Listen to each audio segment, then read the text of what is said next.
On a commencé une étude il y a quelques semaines. Je ne sais pas si vous êtes rendu compte que depuis 3-4 semaines qu'on parle sur le Saint-Esprit. On a commencé avec la Pentecôte, mais là, aujourd'hui, on est rendu qu'on continue l'étude en parlant du Saint-Esprit. Parce qu'il s'est passé de quoi d'extraordinaire, voilà 2000 ans à la fête de la Pentecôte.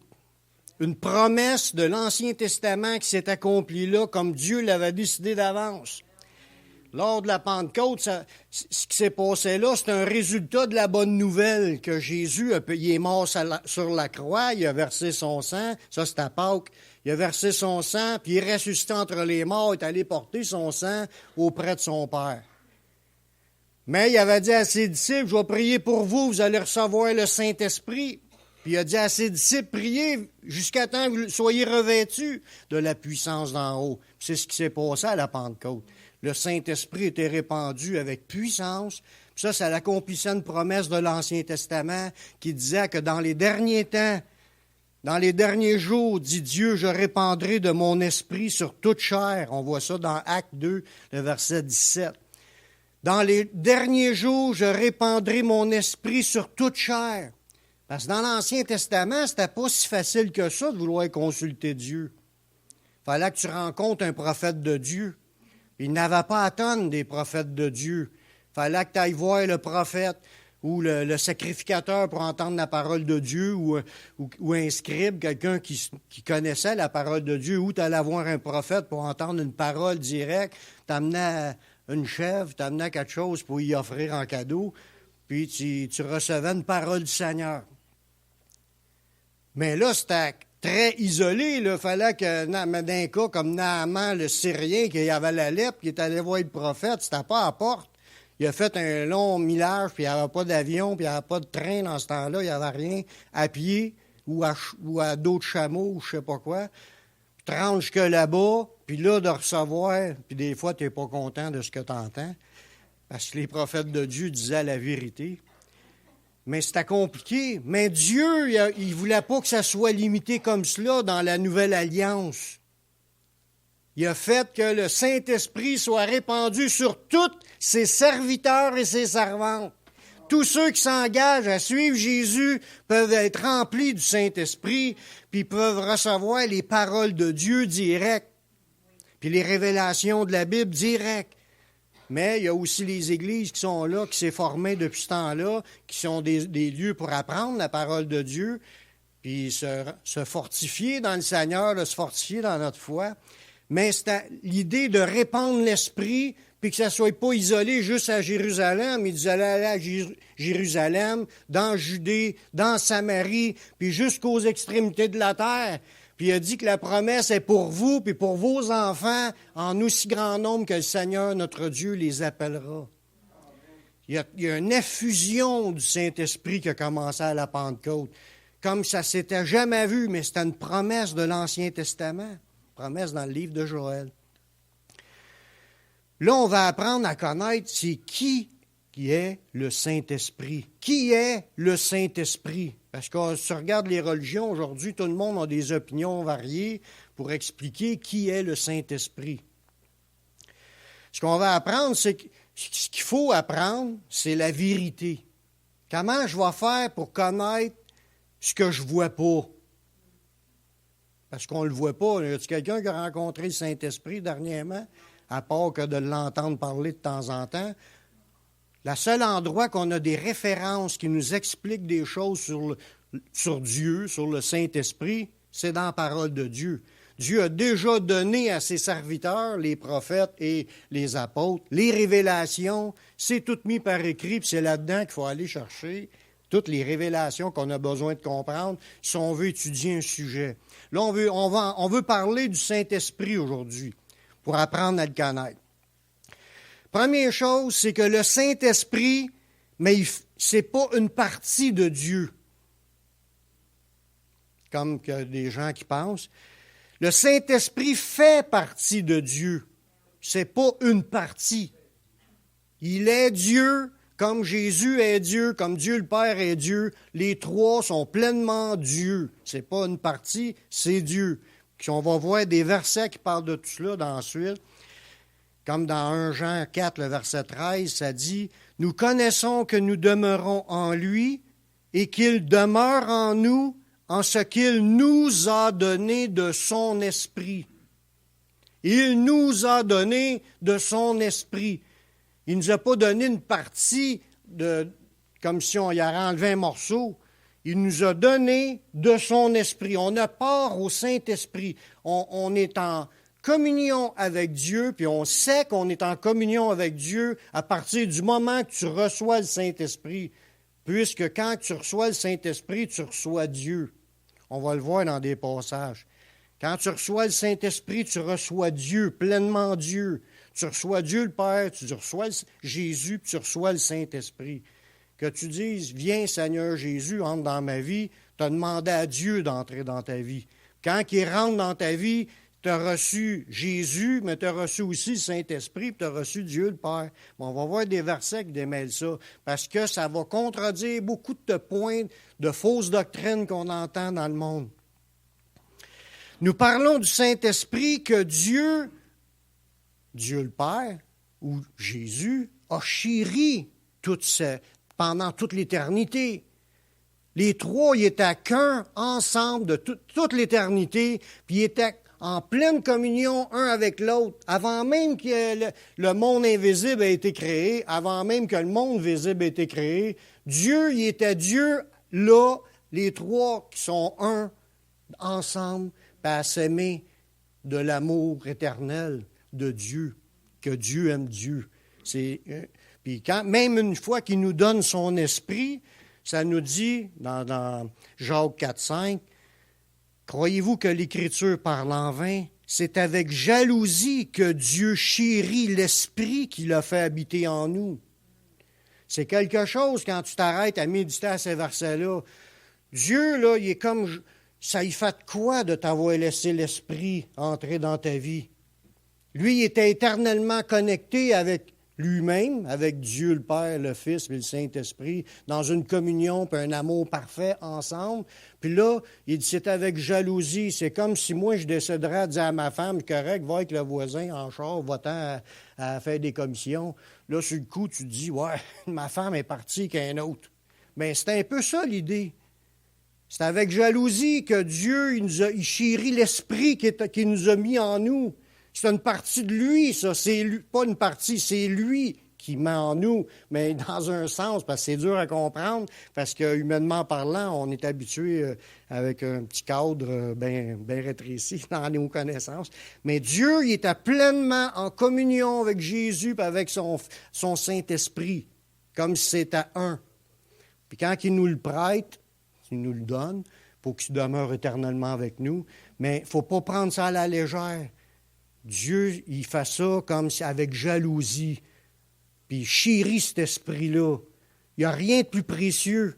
Comme il chérit Jésus, il a dit en lui, j'ai mis toute mon affection. Mais la même chose avec le Saint-Esprit.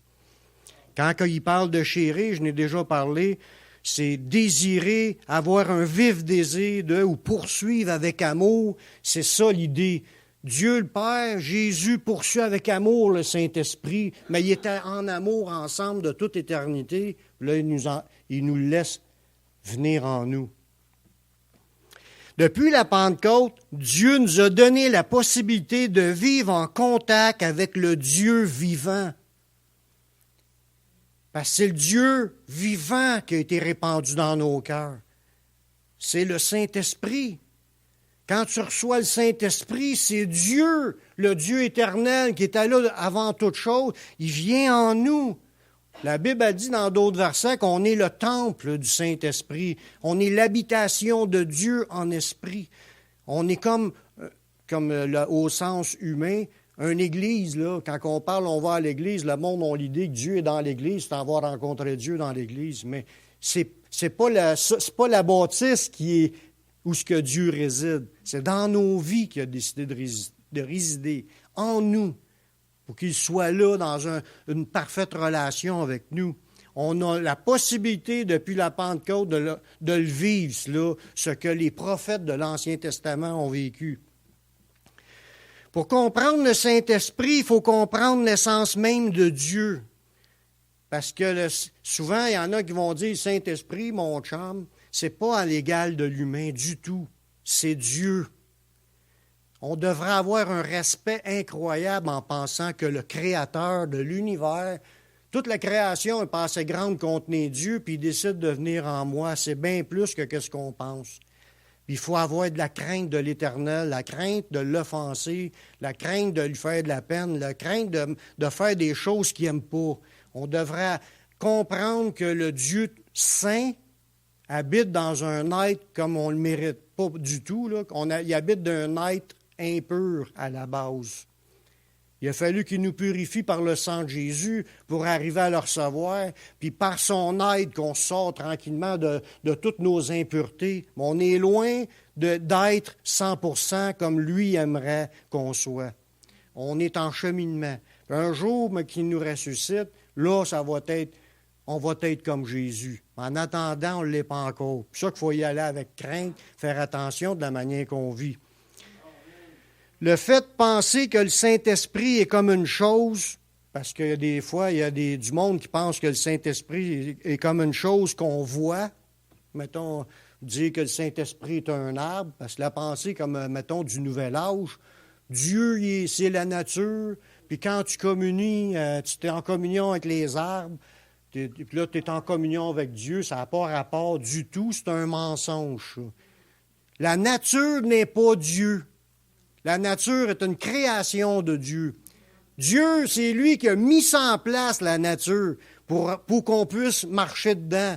C'est comme un parc que Dieu a bâti, puis il nous a dit allez jouer dans le parc. On est dans le parc, on joue avec toutes ces bébelles, mais il a mis ça là, mais ça, ces bébelles-là, c'est pas Dieu. C'est ce que Dieu a permis qu'on joue avec. Dieu, il est esprit, il est en dehors de tout cela. Fait que, il y a un verset dans Hébreux chapitre 3, le verset 3, ça nous dit « C'est par la foi que nous reconnaissons que le monde a été formé par la parole de Dieu, prononcée par Jésus, en sorte que ce qu'on voit n'a pas été fait de choses visibles. » Fait que c'était impossible de voir Dieu, humainement parlant, dans la nature. Tu peux considérer la nature, dire « Wow, c'est grand cette nature-là, c'est extraordinaire de voir la grandeur de sa beauté-là, puis la grandeur, quand tu regardes l'univers, comment c'est grand. Ça nous démontre comment Dieu est puissant, comment il a l'imagination fertile pour avoir créé des affaires qu'on n'aurait jamais pensées, puis qu'on ne pensera jamais. On n'a pas tout découvert déjà tout ce de tout ce qu'il a mis là. On fait juste découvrir au fur et à mesure tout ce qu'il a mis là. Mais que tu regardes la nature, tu ne vois pas Dieu. Tu peux juste te donner une idée. Wow, il est grand, ce Dieu-là, d'avoir mis tout cela. Puis il faut faire attention qu'on ne pense pas qu'on en vienne comme certaines religions ou des philosophies ou des pensées nouvel âge de nous faire croire que Dieu est dans les biens, il est dans la matière. Dieu, il n'est pas là-dedans. Comme je disais tantôt, il nous permet de jouer avec cela, mais c'est pas lui. Même de décider d'y bâtir une bâtisse pour que Dieu y habite, comme David voulait faire. Puis le prophète le dit, Dieu n'habite pas dans une maison faite de main d'homme. Les cieux puis les cieux des cieux sont pas assez grands pour contenir Dieu. Encore moins une maison que moi je vais y faire. Mais Dieu a quand même béni l'idée qu'il y ait une maison, mais c'est pas Dieu, c'est pas Dieu, cela. Puis une autre chose aussi, Dieu, il n'est pas le soleil. Il n'est pas la lune, ou une planète, ou un arbre, ou un animal, ni un humain. Il n'y a pas d'humains qui sont Dieu. Il n'y a aucun objet qui lui ressemble. C'est des choses accessoires qui sont là, qu'il a mis là pour qu'on en profite, mais ce n'est pas Dieu. Il dit, avec quelle image vous allez me représenter? C'est impossible, il n'y a rien ici qui ressemble à Dieu. Dieu a donné des formes aux choses, mais ces choses-là, ce n'est pas Dieu. Dieu n'a pas de corps comme nous. À la base, Dieu est esprit. Il n'est pas corps, il n'est pas matière. Il est esprit. Puis, ça nous le dit dans Jean 4, 24, Dieu est esprit. Puis, il faut que ceux qui l'adorent en esprit. Ce n'est pas une question d'objet, ce n'est pas une question d'apparence. Même un humain qui se pense Dieu sur la terre, là, c'est pas de Dieu. C'est de l'idolâtrie, tout simplement. Ou même un ange commencer à penser qu'il est Dieu. C'est pas Dieu, c'est une idolâtrie de vouloir rendre un culte à un ange. C'est des êtres créés la même chose que nous. Il y a juste Dieu qui est Dieu, puis il n'y en a point d'autre. Il est esprit, puis si tu vois quelque chose à un moment donné, ben, c'est soit une de ses créations ou de ses créatures, ou c'est Dieu qui a décidé de se manifester d'une façon pour que tu puisses le voir, mais c'est pas lui comme tel, c'est juste une manifestation de ce qu'il a voulu que tu vois. Parce qu'il peut apparaître comme dans n'importe quelle forme qu'il voudrait. Dieu, il n'est pas limité. Jésus venait de ressusciter, il apparaît à ses disciples ne le reconnaissaient pas. Il pouvait apparaître dans l'apparence qu'il veut. Il a apparu quand ils ont ouvert les yeux, là, ils l'ont reconnu. Mais l'idée, s'il veut, tu vas le reconnaître. S'il ne veut pas, tu ne le reconnais pas. C'est lui qui décide, puis il ne faut pas penser qu'il y a la matière. Nous parlons de l'Esprit, quand on parle du Saint-Esprit, là. On parle de l'Esprit qui est en Jésus.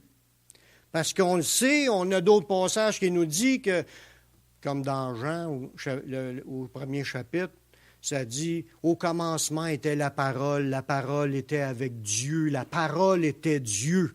Elle est au commencement avec Dieu. Toutes choses ont été faites par elle. Rien de ce qui a été fait n'a été fait sans elle. En elle était la vie, puis la vie était la lumière des hommes. Puis la parole a été faite chair. » Ça nous dit, c'est Jésus, il est Dieu. Jésus est Dieu. Mais on parle de l'Esprit, l'Esprit Saint, qui était dans Jésus. Quand on parle du Saint-Esprit, c'est que Jésus, on voit son corps qui s'appelait Yeshua, le Messie, Yamashia. Tu vois Yeshua, tu vois son corps, mais le corps n'était pas Dieu. C'est qu'est-ce qu'il y avait en dedans qui était Dieu. Qu'est-ce qu'il y avait en dedans qui était Dieu? Mais il y avait Dieu le Père qui était là, puis il y avait le Saint-Esprit, puis il y avait Jésus lui-même, l'Esprit qui s'appelle Jésus, parce que Jésus qui est Dieu, mais c'est Yeshua, mais on est mêlé que ça des fois. Mais c'est Yeshua quand il a commencé à se faire appeler Yeshua sur la terre, qui veut dire Dieu sauve. À l'intérieur de lui, il y avait Dieu le Père, il y avait Yeshua, puis il y avait le Saint-Esprit. Puis les trois, ils ont toujours été connectés ensemble, ils ont toujours demeuré ensemble dans toute l'éternité. Mais on parle de cet esprit-là qui était dans Yeshua. Puis c'est cet esprit-là qui a ressuscité Yeshua d'entre les morts.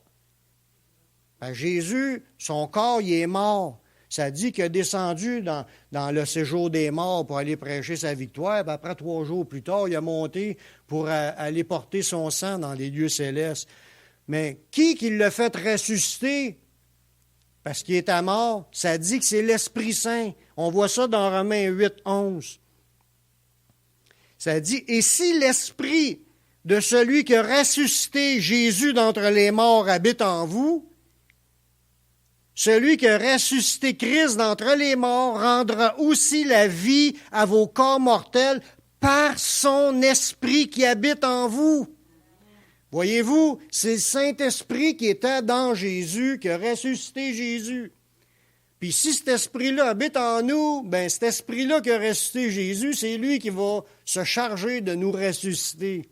N'est-ce pas extraordinaire?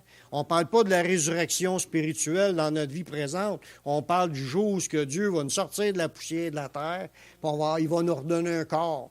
Puis on va être encore vivant parfaitement là, avec tout le reste de la gang des ressuscités, avec tous les anges, puis avec Dieu lui-même. Puis on va vivre une histoire sans fin avec lui. Ça va être extraordinaire, mais c'est cet esprit-là qui va nous ressusciter, l'esprit qui était en Jésus. C'est cet esprit-là qui a été répandu pour permettre à une multitude de pouvoir ressusciter. Parce que sans avoir reçu ce Saint-Esprit-là, tu ne pouvais pas faire partie des ressuscités. Il fallait que tu naisses de nouveau. Puis tu es né de nouveau quand tu as accepté de te reconnaître pécheur, puis tu as demandé pardon, te confessé que tu crois que c'est Yeshua qui est mort pour pardonner tes péchés. Mais là, tu l'as reçu, puis quand tu le reçois, tu es pardonné.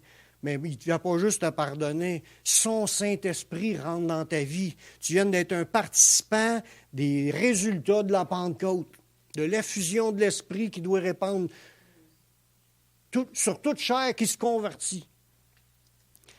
Merci Seigneur. Lorsque nous recevons le Saint-Esprit, nous recevons aussi Dieu le Père et Jésus-Christ. C'est ce que je vous disais tantôt. On voit ça dans Jean chapitre 14, les versets 16 à 18.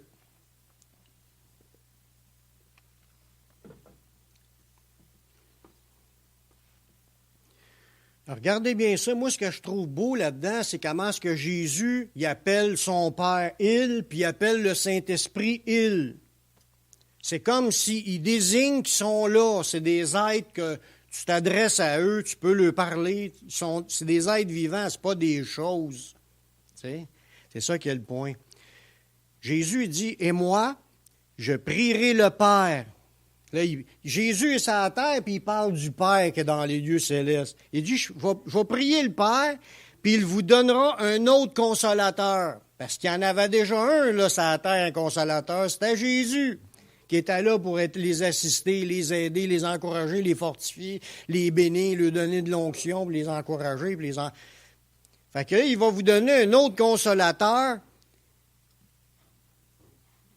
à part de lui, il parle comme si c'était un autre, afin qu'il demeure éternellement avec vous, l'esprit de vérité, on parle du Saint-Esprit, là, que le monde ne peut pas recevoir parce qu'il ne le voit point puis il ne le connaît point, mais vous, vous le connaissez, car il demeure avec vous et il sera en vous.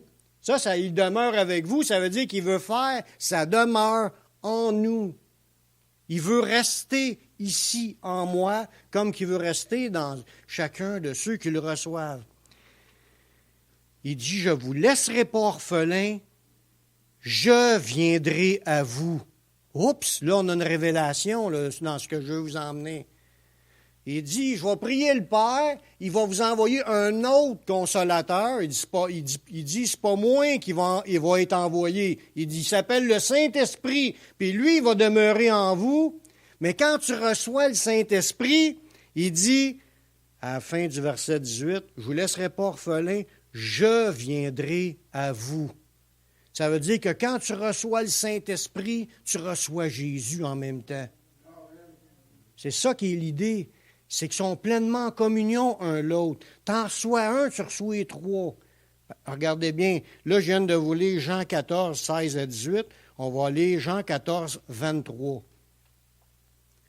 Jésus répondit, « Si quelqu'un m'aime, il gardera ma parole et mon Père l'aimera. » Là, il parle du Père, de Dieu le Père. « Nous viendrons à lui. » Il est en train de parler du Père, puis si vous gardez ma parole, mon Père va vous aimer, nous viendrons à lui. Ça veut dire, quand tu reçois le Saint-Esprit, tu reçois Jésus et Dieu le Père en même temps que tu reçois le Saint-Esprit. Voyez-vous, c'est ça qui est le point.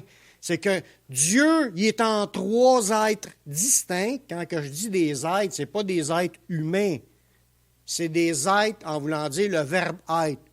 Dieu le Père peut dire « je suis là », puis Jésus peut dire « je suis », puis le Saint-Esprit aussi peut dire « je suis ». C'est des êtres. Trois êtres distincts qui se parlent l'un l'autre. Il dit « je prierai le Père ». Ça veut dire que Jésus parle au Père.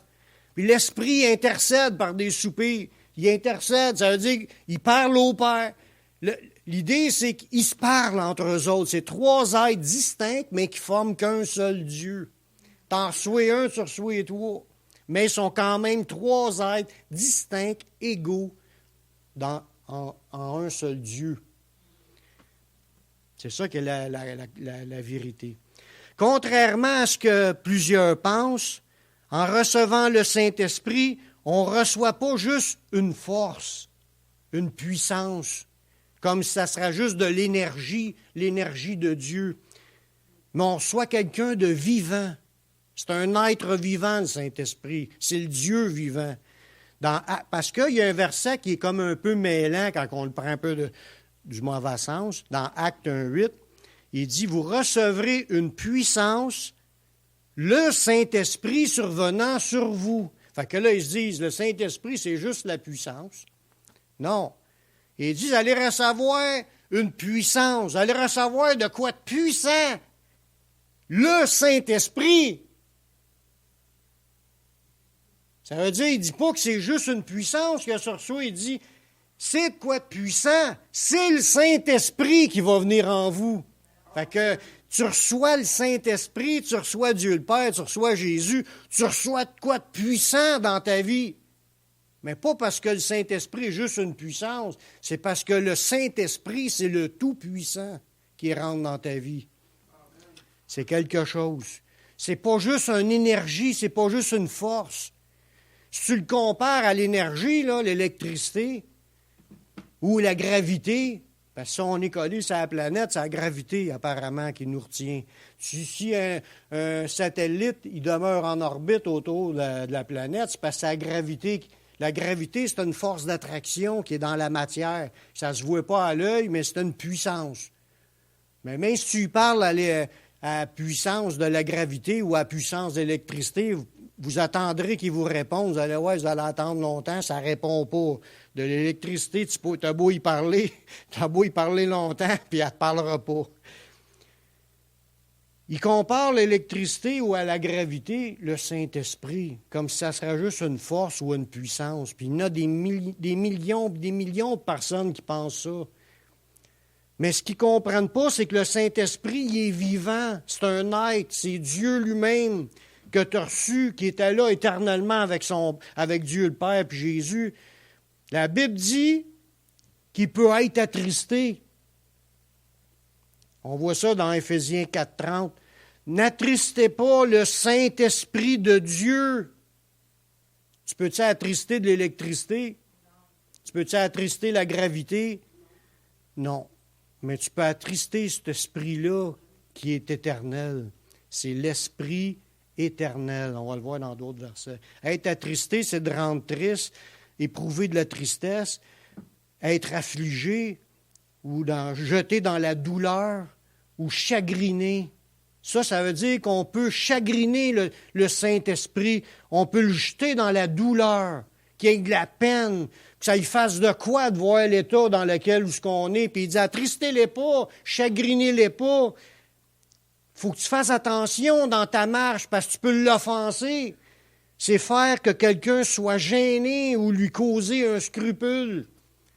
Quand il nous voit agir dans des choses charnelles de péché, il a honte de nous. Il ne faut pas penser qu'il est trop content de notre manière de vivre. On l'afflige, on lui fait de la peine, puis il pleure, le Saint-Esprit. Quand Jésus il était ému de compassion, c'est par l'Esprit Saint de voir les gens qui étaient comme des brebis errantes puis qui ne suivaient pas de berger. Ça attriste Dieu de voir, puis il y a combien de fois qu'il a voulu les ramener, puis le monde n'écoute pas.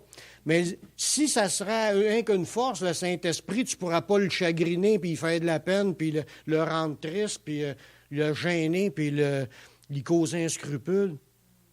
La Bible dit que les humains, dans plusieurs versets, là, ils s'opposent au Saint-Esprit. Ça veut dire que le Saint-Esprit veut faire des affaires, puis nous autres, on veut le contraire. On s'oppose au Saint-Esprit, on conteste le Saint-Esprit, on attriste le Saint-Esprit, on outrage le Saint-Esprit, on blasphème le Saint-Esprit. C'est toutes des affaires qui sont écrites dans différents versets. C'est pas juste une force, c'est un être qui a une volonté, puis cet être-là, c'est Dieu. Qui a une volonté, il veut faire des choses, puis nous, on n'est pas toujours à l'unisson avec la manière qu'il pense. Mais il faut le devenir, frères et sœurs, parce qu'on est appelé à vivre rempli du Saint-Esprit, afin que le Saint-Esprit se manifeste à travers nous comme qu'il le voudra.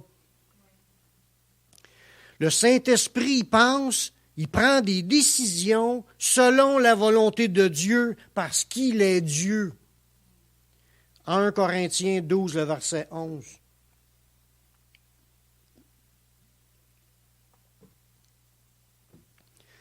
Un seul et même esprit opère toutes ces choses. Ça nous parle de tous les dons spirituels, même les ministères.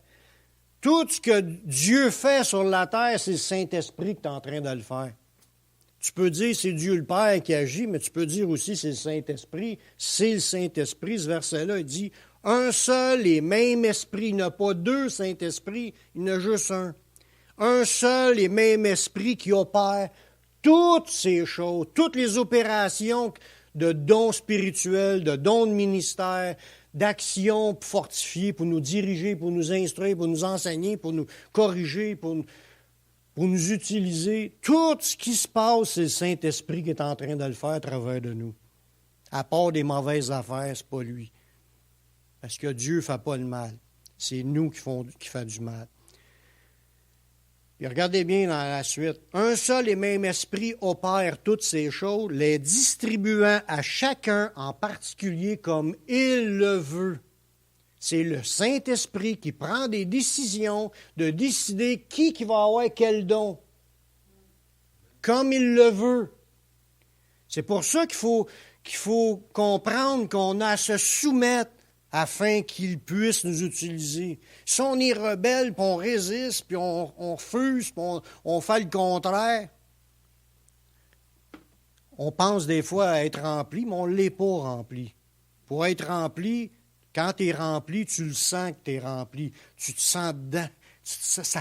Il y a quelque chose de surnaturel qui émane de ta vie, qui te remplit de joie, de paix, d'amour. C'est pas comme le naturel que tu te lèves le matin et tu as mal partout, puis là tu commences à chialer après tout le monde. Il y a quelque chose de complètement contraire à notre nature humaine charnelle. Gloire à Dieu. Gloire à Dieu, oui.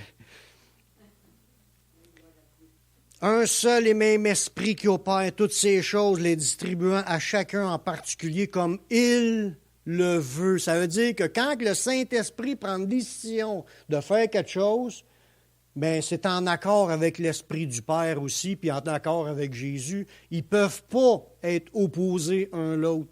Ils sont 100% dans la même idée tout le temps. Fait que le Saint-Esprit, s'il décide de faire quelque chose, bien, le Père aussi est d'accord, puis Jésus est d'accord. Ça n'a jamais arrivé que Jésus était contraire à la volonté du Père. Jamais. Sinon, il aurait été un pécheur, puis il aurait eu besoin d'être sauvé par quelqu'un d'autre. Puis le Saint-Esprit, c'est la même affaire. Puis le Saint-Esprit prend des décisions. Donc, c'est-tu juste une force, le Saint-Esprit? S'il décide de donner tel don à un tel, c'est parce qu'il est vivant. C'est le Dieu vivant. L'Esprit Saint, il était là lors de la création. Il est le Créateur, comme Jésus est le Créateur. Il dit tout, il n'y a rien de ce qui a été fait n'a été fait sans Jésus, mais le Saint-Esprit était là aussi pour faire les choses. C'est pour ça que c'est écrit « Dieu dit », puis ça dit « Dieu fit ». C'est Dieu, les deux, mais il y en a un qui commande, puis l'autre accomplit. C'est comme s'ils ont chacun leur rôle, selon la volonté du Père. Dans Genèse chapitre 1, le verset 2, ça dit que la terre était informe et vide, puis il y avait des ténèbres à la surface de l'abîme, et l'Esprit de Dieu se mouvait au-dessus des eaux. Le Saint-Esprit est là depuis le début de la création terrestre, mais il était là bien avant ça, parce qu'il était là avant la création spirituelle, puis il était là de toute éternité, avant toute chose, avec Dieu le Père et Jésus-Christ. Ils n'ont pas de commencement, il n'y a pas de commencement ni fin de jour. Ils sont éternels. L'Esprit de Dieu, il est omniprésent. Ça veut dire quoi, être omniprésent? Partout en même temps. Tu vas à une place, le Saint-Esprit est là, tu vas aller aux places qui, contrairement aux démons, aux anges, sont à un endroit à la fois. Ils ne sont pas omniprésents. Quand on dit « Oh, le diable m'a tenté », mais l'autre qui est au bord de la planète dit « Le diable m'a tenté », c'est clair que ce n'est pas le diable qui nous a tentés tous les deux. C'est un de ses acolytes, ses démons. Il peut donner des ordres comme s'il y a un quartier général à quelque part, mais il n'est pas omniprésent comme Dieu.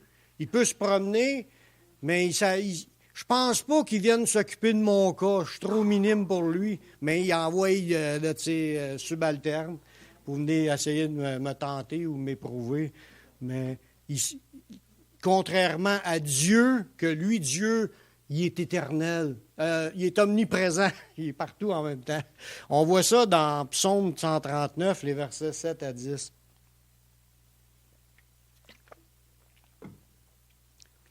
Ça dit, où irai-je loin de ton esprit? Où fuirai-je loin de ta face? Si je monte aux cieux, tu y es. Si je me couche au séjour des morts, t'y voilà. Si je prends les ailes de l'aurore que j'aille habiter à l'extrémité de la mer, là aussi ta main me conduira et ta droite me saisira. Où irai-je loin de son esprit? Dans ce verset-là, le Saint-Esprit est appelé la droite de Dieu. Ça dit, où irai-je loin de ton esprit? Il dit, ta droite me saisira. Il est la droite de Dieu. Jésus, où est-ce qu'il s'est assis quand il est monté au ciel? Il est assis à la droite de Dieu, dans la toute-puissance, dans l'omniprésence, puis Jésus a dit, tout pouvoir m'a été remis dans le ciel et sur la terre. Jésus a présentement tout pouvoir. Ce n'est pas le diable qui mène. Le diable ne mène que ce que lui est permis de faire. C'est Jésus qui a tout pouvoir maintenant depuis sa victoire. Le diable a été précipité sur la terre, il n'y a plus grand temps, ça achève ses affaires. Ça achève, on est rendu dans l'accomplissement des temps, là, très achevé. On est à la fin des temps. En Jésus-Christ, c'est quelque chose, il nous a été permis de recevoir le Saint-Esprit qui existe depuis l'éternité avec Dieu. Ce même esprit-là, il est en Jésus, qui a permis à Jésus de s'offrir en sacrifice. Si le Saint-Esprit n'aurait pas été là, Jésus n'aurait pas été Dieu. Si Jésus a accompli ce qui a été fait et qui a été agréé de Dieu, c'est parce que le Saint-Esprit était là. Regardez bien dans Hébreux 9, 14. Là, il parlait d'un sujet, j'arrive dans le sujet, combien plus le sang de Christ qui, par un esprit éternel, c'est par l'esprit éternel que le sang de Christ a permis au Christ à s'offrir. Il dit, c'est par un esprit éternel qui s'est offert lui-même sans tache à Dieu. Que là, il va purifier notre conscience des œuvres mortes. Mais l'idée, c'est que Jésus a accompli sa mission parce qu'il y avait en lui l'esprit éternel. Fait que quand tu arrives à la Pentecôte, puis il dit, il répand son esprit sur toute chair, c'est l'esprit éternel qui vient d'entrer en nous, là. C'est Dieu le Père, puis c'est Jésus en même temps. C'est quelque chose. On est rendu participant de la nature divine par l'Esprit qui est en nous.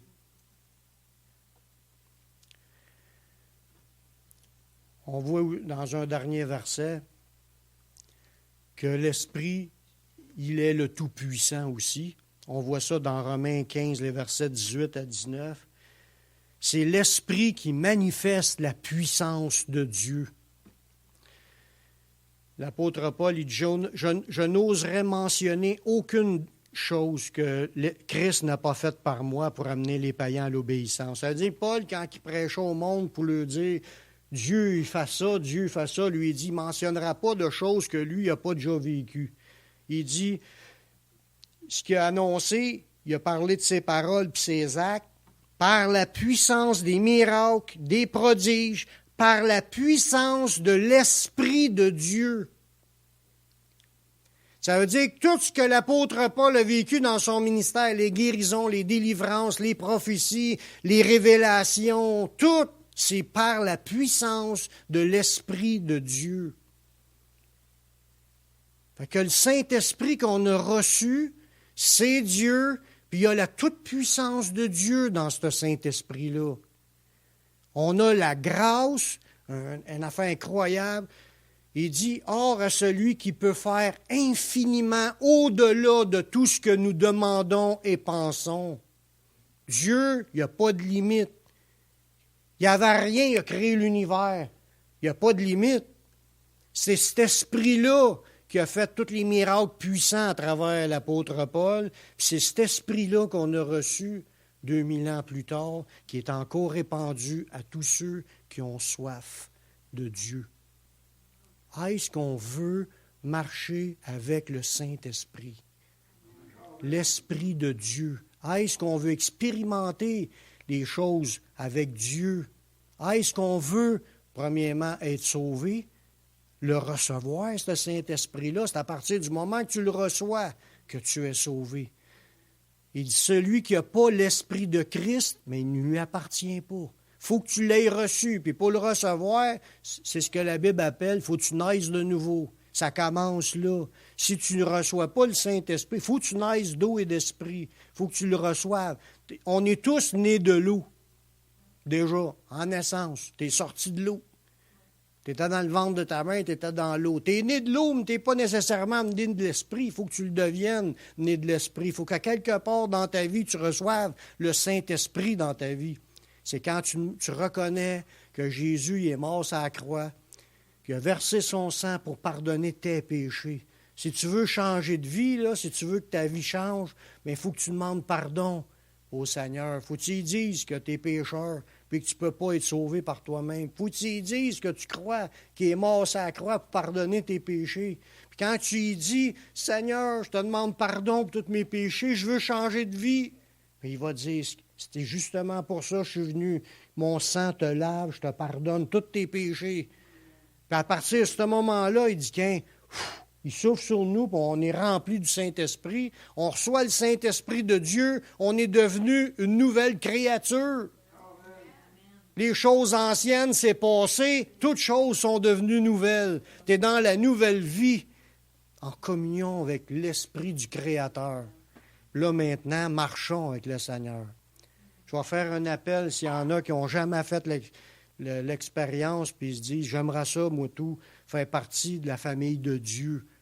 Recevoir le Saint-Esprit, être pardonné de mes péchés. Des fois, c'est peut-être des choses qu'on a entendues souvent, mais on ne les a pas réalisées. Ou il y a des fois, peut-être c'est la première fois qu'on entend parler, puis on comprend qu'on veut être sauvé. Je vais faire une prière pour ceux qui veulent le recevoir. Est-ce qu'il y a des gens qui aimeraient ça recevoir Jésus comme leur sauveur personnel pour que leur vie soit changée par le Saint-Esprit de Dieu? Je vais faire une prière avec vous. Répétez cette prière avec moi. Père, je reconnais que je suis un pécheur, que je suis perdu, mais je sais que Jésus, il est mort sur la croix. Il a versé son sang pour que je puisse être pardonné. J'accepte Jésus comme mon sauveur, comme mon Seigneur. Prends ma vie, je te la donne. Je veux te suivre, te servir tous les jours de ma vie. Et donne-moi ton Saint-Esprit pour qu'il me conduise dans la voie de la vie éternelle. Amen.